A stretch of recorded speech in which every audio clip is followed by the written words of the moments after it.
We're back for our 5 best player props for week number 2 of the NFL season. Earlier today, we posted our 5 best bets for spreads and money lines here for week number 2, and now we got you covered with our 5 best bets for player props as well. Now, folks, before we get into the video, make sure to hit that subscribe button down below for some more daily or more weekly NFL content here in the channel. Full NFL predictions drop every Tuesday. We've got our best bets on Saturday along with the player props on Saturday as well. Also, college football on the channel and whatnot, and daily MLB best bets as well. So go make sure to check out all of our content here in the channel. Before we get into it, make sure to hit that subscribe button down below for more. Let's go first of 5 best player props for week number 2, Sunday and Monday.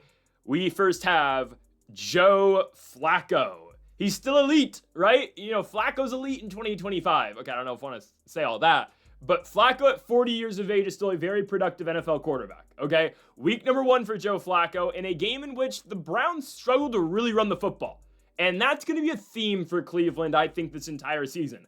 I like their passing attack, legitimately. Now, I do worry sometimes about, their receiving core with just Jerry Jeudy, essentially. Cedric Tillman's there as well, and the 2 tight ends who I think are going to be really good all year long, both in David Njoku and the rookie out of Bowling Green and Harold Fannin. But in week number 1 for Joe Flacco, again, his line this week is 240.5, so he needs 241 passing yards. Week number 1 against the Bengals, 31 of 45 attempts, 290 yards, a touchdown, 2 picks, both of which were not his fault. One was off the hands of Jerry Jeudy, the other was off the hands of Cedric Tillman. Both of those balls that ended up being picks should have been caught, so neither of those interceptions are on Flacco at all. And again, Cleveland throws the ball 45 times in week number 1, and I believe if they want to remain competitive this week with Baltimore, if they want to have a chance to beat the Ravens, they need to throw it 50 times. I like some of their backs. I like Dylan Sampson, the rookie out of Tennessee, Quinshon Judkins, the former Ole Miss Rebel and now Ohio State Buckeye, not going to be playing this game. Still injured and dealing with some off-the-field stuff. Obviously, that's why he didn't get his full training camp in and whatnot. So it is going to be a Dylan Sampson and Jerome Ford heavy day.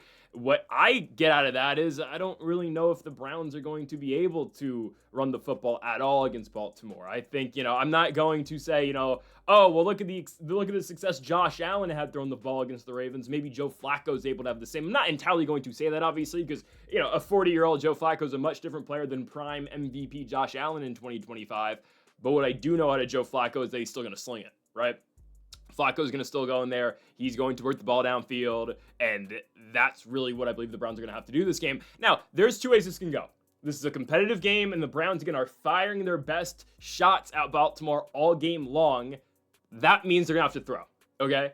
Or they're trying to play catch-up the entire game, and they're chasing Baltimore throughout the entirety of the game, too. Either way, the Browns are going to have to throw the ball.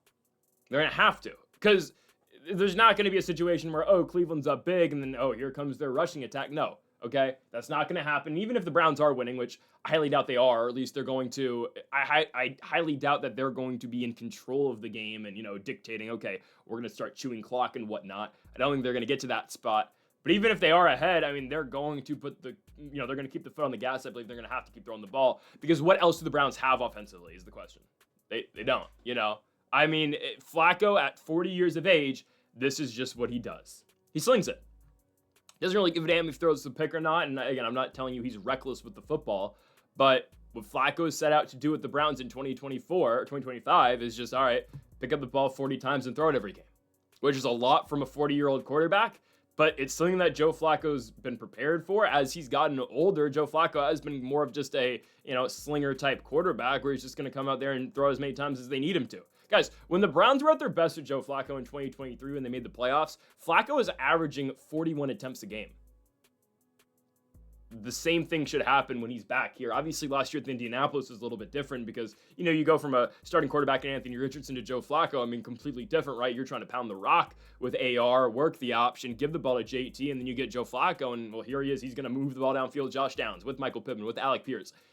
It's always been a pass-heavy attack for Joe Flacco in Cleveland, and I don't think that changes again today as well. And another factor, too, it might be a minor one, but I'll go with it, is Joe Flacco's first ever game back in Baltimore.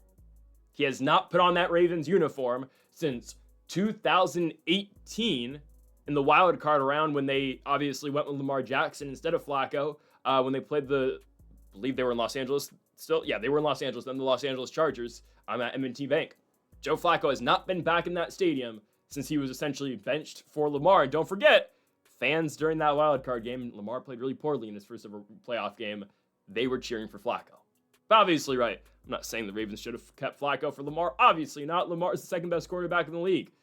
Again, though, this is Flacco's first ever game back in Baltimore. And oh, by the way, divisional matchup. AFC North games are always close. And I believe Joe Flacco is going to have a pretty good game in his return to Baltimore, Maryland.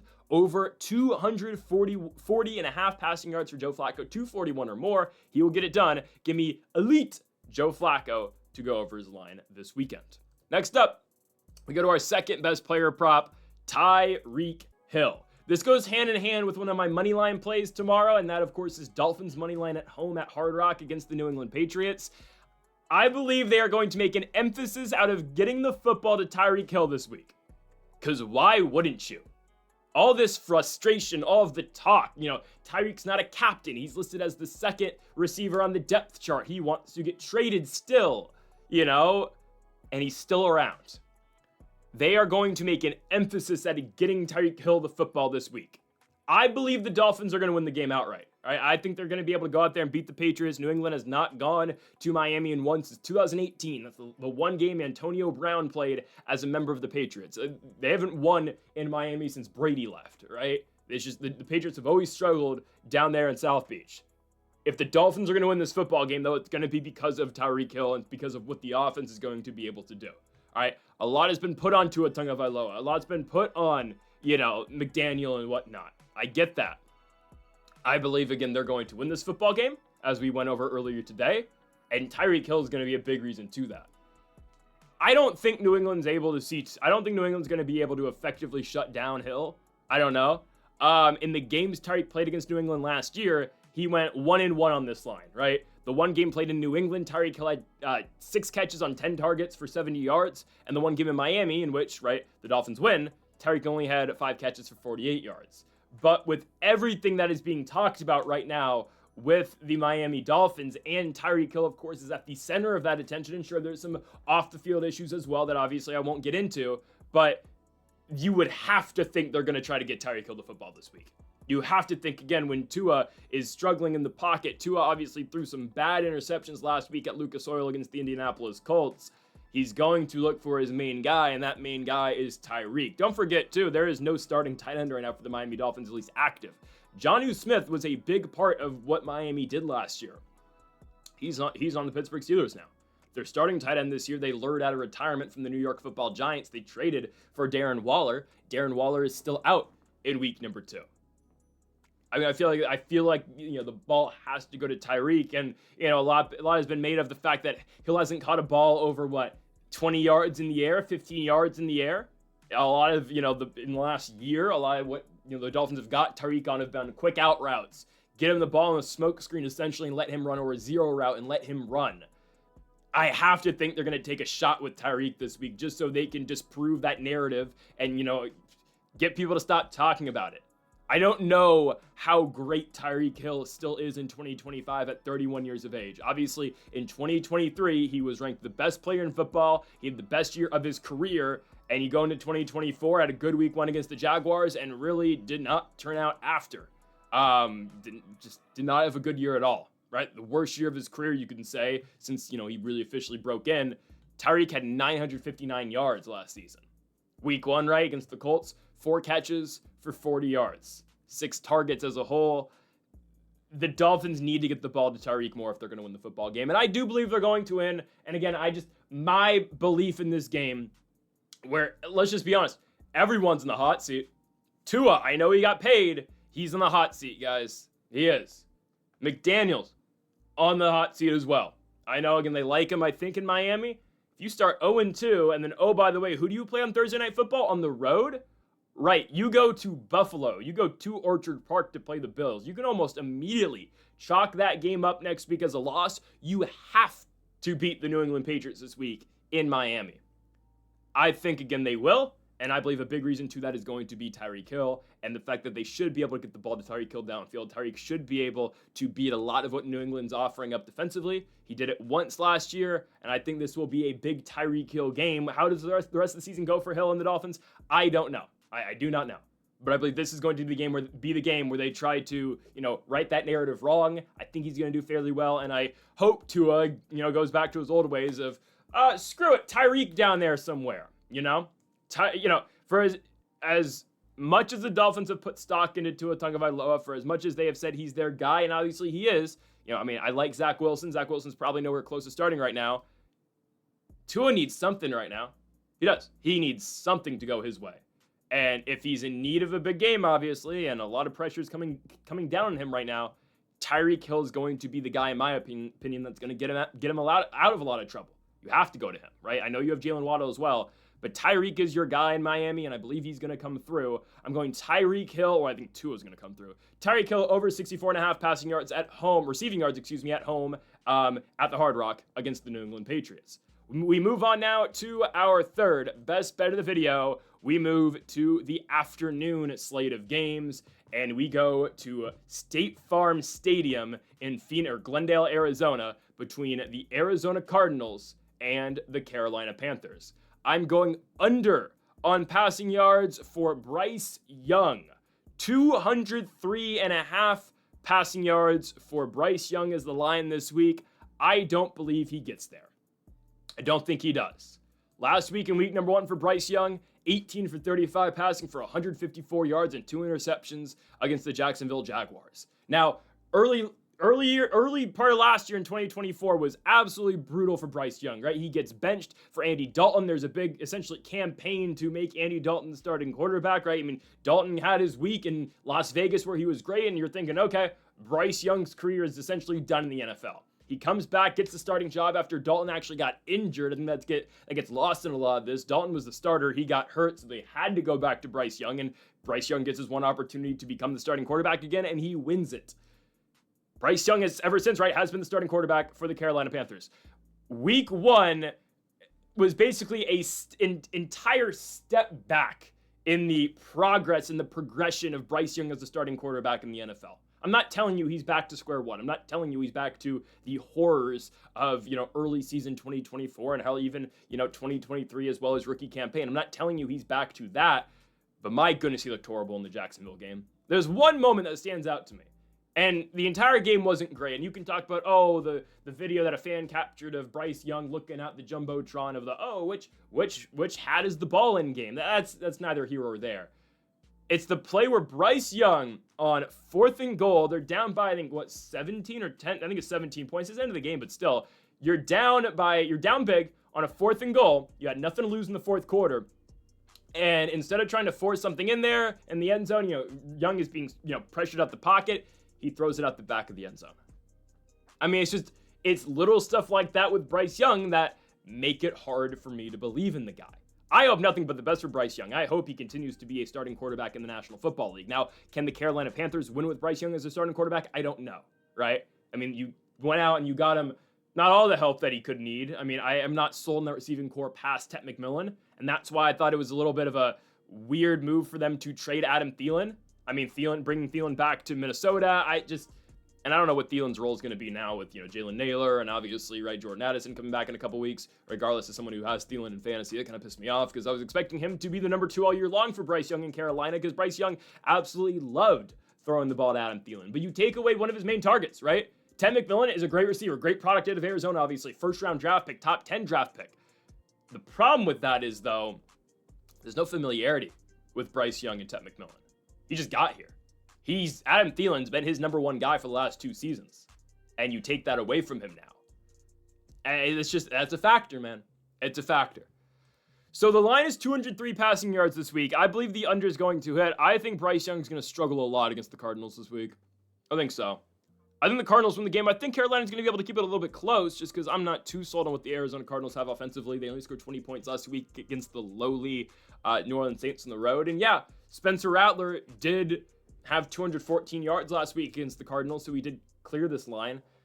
He threw the ball 46 times, did the cock commander for the Saints. And the Saints pretty early in that game couldn't really run the ball. They abandoned the run for the most part with Kamara because they were losing for most of the game, right? Panthers actually have a run game. Chuba Hubbard and company, right? They can mash the ball on the ground. They can smash it on the ground. I get that. I think it's going to be tough for Bryce Young to go over this line, especially you have 154 yards last week. Jaguars defense, nothing to write home about. And Young struggled a lot last season to clear this line last year. Even in games where he was really good, Bryce Young would struggle to get 204 yards. Okay? I believe, it's a tough line for him to hit, especially coming off last week's disastrous performance on the road in Jacksonville. And it's not like you're back home in Carolina again. You got back-to-back road games. I just don't like it for Bryce Young. I'm going with the under this week on Bryce Young passing yards against the Arizona Cardinals on the road. Under 203.5 passing yards. I don't think he's able to hit it. Give me the Cardinals defense to come through for us on Sunday from Glendale, Arizona. On now to our fourth best bet of the video. We move to potentially the game of the week. Not on prime time, but yes, probably the game of the week. Super Bowl rematch from Kansas City, Missouri and Arrowhead Stadium. We have got the Philadelphia Eagles and the Kansas City Chiefs. I'm going Jalen Hurts over on rushing yards. The line is 40.5. I'll take it back to the Super Bowl. Guys, the Eagles couldn't run the ball with Saquon Barkley. And sure, different teams, different year. I get that. That's one game. They struggled to run the ball at Saquon. And obviously, right, they don't get to that spot without Barkley. They don't win the Super Bowl without Barkley and the work that he does in the regular season. However, in that one specific game in the Super Bowl last year in New Orleans, Jalen Hurts was the one carrying the rushing game for the most part. Again, it's one game, but Jalen Hurts against the Kansas City Chiefs last year in the Super Bowl, 11 carries for 72 yards. Right? There is more to the rushing game out of Jalen Hurts other than just the tush push. You think of Jalen Hurts running the football, you can watch a compilation of Jalen Hurts rushing touchdowns, and they're all just tush pushes, obviously. Nobody runs that play like Philadelphia, and Jalen Hurts makes that play as well because he is such a strong quarterback. I get that. He's able to dig his legs in and just move the pile. I understand that. Jalen Hurts does a lot more, though, in the rushing game than just the tush push. He does.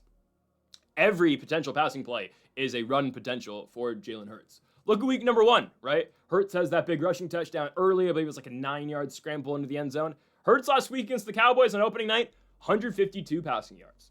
Now, he goes 19 for 23 on those passing attempts, but still only 152 yards. We talked about it at length earlier today about how, Devontae Smith had 2 grabs. A.J. Brown had 1 catch for 8 yards, and that didn't come all the way until the fourth quarter at the very end of the game. What did Jalen Hurts do on the rush on the ground, though? Ran the ball 14 times, and sure, some of that's tush pushes, but 14 carries for 62 yards and 2 touchdowns. I'm serious. Nobody does it like Hurts on the ground. He's just a different quarterback to deal with. Arguably, you could say he's the greatest pure rushing quarterback of all time just because of the accomplishments. And sure, again, Lamar Jackson, Mike Vick, one hell of crazy talents. I get that. Hell, Josh Allen, one hell of a talent rushing the football. But what Hurts is able to do statistically is huge. And obviously, again, we're not looking for just pure touchdown statistics in this game. We're looking for a lot more, right? We are looking for him to get to the outside scramble, being forced out of plays. I think he's going to be one of the, or if not the biggest factor on the ground today, or on Sunday, for the Eagles. I firmly believe that. I think they're going to have a lot of trouble running the ball with Saquon. I think Saquon's going to have a better game than he did in the Super Bowl, obviously, because, I think a lot of that in New Orleans was, okay, the Chiefs, our entire game plan is how do we take away Saquon Barkley, right? How do we take away the best running back in football? And if we're going to lose this game, Jalen Hurts is going to have to beat us with his arm and beat us over the top with Devontae Smith. And obviously that's what happened. And there was more than just that, obviously, right? The Eagles defense did a great job stopping Patrick Mahomes and the Chiefs offense, right? There was a lot of moving pieces to that game. However, you got to think the run game out of Jalen Hurts and the scramble ability is still going to be a big thing here tonight on Sunday. I firmly believe that. Again, I think the passing game is going to be more involved. I don't think A.J. Brown's going to have another game where he just has 1 catch. I do think he's too talented of a receiver, and I believe there's going to have to be put, some focus on getting him the football this week. And same with Devontae Smith. I don't think they can get back to games with Jahan Dotson being their leading receiver. Maybe they can, and they just go to, Dodson and Goddard the entire football game. But at the same time, increased, getting the ball to A.J. Brown more and getting the ball to Devontae Smith more doesn't really affect Jalen Hurts, in my opinion. They still design runs for him. He's still going to move out the pocket. He's still going to take off if there is a space available for him. And I think, again, a lot of the focus for Kansas City this week is going to be, how do we take away Saquon Barkley? I think there's going to be a different game plan from the Super Bowl. Obviously, I think they're going to have a little more respect for Hurts' arm. And they know about Jalen Hurts' arm now, obviously. But I do believe he's going to be able to beat them with his legs. I'm going Jalen Hurts this week from Arrowhead Stadium, not on prime time on Sunday afternoon. Jalen Hurts over 40.5 rushing yards. He only has to get 41. Last week, Hurts had 62. You know, he had 70 in the Super Bowl. I feel pretty good about this line. I'm going to go Jalen Hurts again on the over rushing yards from Arrowhead in Kansas City, Missouri. On now to our final best bet of the video. We go to Monday Night Football, the first of two Monday night games, but we don't have a bet for the Chargers-Raider game. If anything, go -3 for the Chargers to close the night. Instead, I'm going to go with Baker Mayfield over passing yards, 230.5 yards for Baker on the road in Houston. So I went over this earlier today with our best bets, and here I am again. I don't get the fact that the Texans are favored to win the game. Again, if you want to hear my in-depth breakdown about how I'm not, I'm not big on Houston at all. I don't know why they're favored and all this. Go watch the best bets videos posted earlier today. I feel like I break that game down fairly well. Okay. Baker Mayfield is an elite quarterback in football. I saw a tweet, you compare Baker Mayfield's stats with Josh Allen in the last year and a half. Baker Mayfield actually has better stats. Now, obviously not on the ground, right? And Josh Allen, puts his team in a position to win every single game, but Baker does too. Guys, Baker Mayfield doesn't get the credit he deserves for being truly, in my opinion, a top 10 quarterback in football and a legitimate top 10 quarterback in football every single season. Because that's what he is. The work Baker does every year is crazy. Obviously had his struggles in Cleveland and Carolina. I mean, obviously the Browns cut off ties with them, I think, too quickly. But look at the work Baker's doing now. It's crazy stuff. So week 1, though, and this is why the line's so low, and that's why I love picking up on the value here. Week 1 for Baker in Atlanta. 17 for 32 throwing the football for 167 yards. That's a bad game for Baker Mayfield. Still had 3 touchdowns, right? Still had 3 touchdowns. Found Emeka Egbuka in the end zone, not once but twice, and wants to win the football game, right? Baker was huge in week 1. They don't win that game, obviously, without Baker Mayfield for that game-winning drive in the fourth quarter. And sure, make what you want for the young Wake Kumis field goal to tie the game and send to overtime. Baker, though, still puts his team in a position to win after a bad first half. Bucks couldn't move the ball in the first half.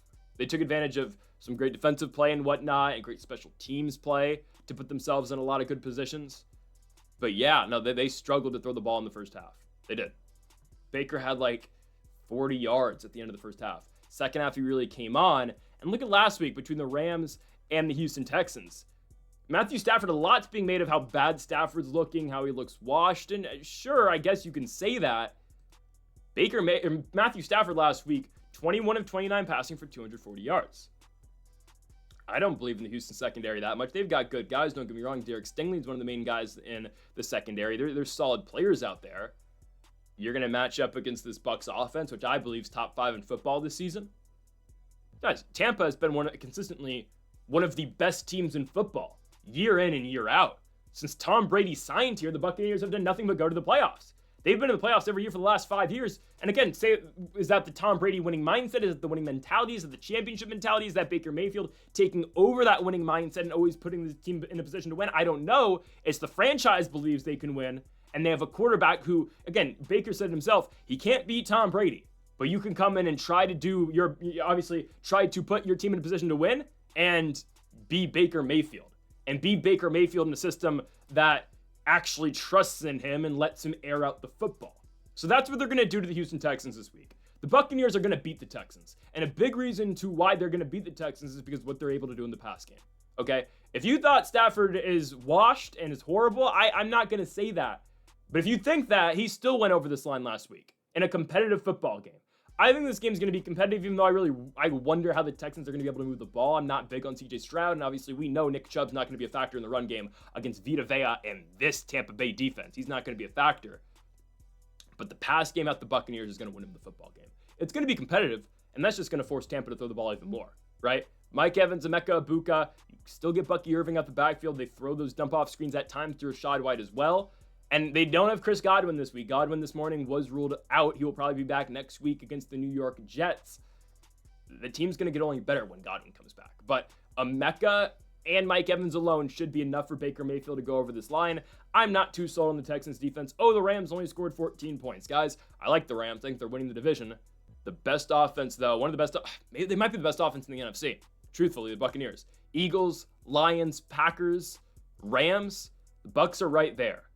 Baker Mayfield, again, is an elite quarterback. He slings the football. I think he's going to have a big game on Monday Night Football in Houston, and a game that I do believe Tampa is going to win and win fairly easily as well. So, give me Buccaneers. They'll pull in the second half. Give me the Buccaneers to win, obviously, and Baker Mayfield over on passing yards this week. 230.5 is the line, which is so low. You tell me Baker Mayfield can't get 231 yards? He will get it done. Baker Mayfield on the over this week from NRG Stadium from Houston, Texas on Monday Night Football. So, folks, thank you all for watching our 5 best player props for week number 2 of the NFL season. If you have not yet, though, make sure to hit that subscribe button down below for more. Make sure to leave a like. If you did enjoy the video, make sure to comment. If you did disagree with any of the picks, we'll be back next week for more player props along with best bets as well. Folks, thank you all for watching, and Mamba forever.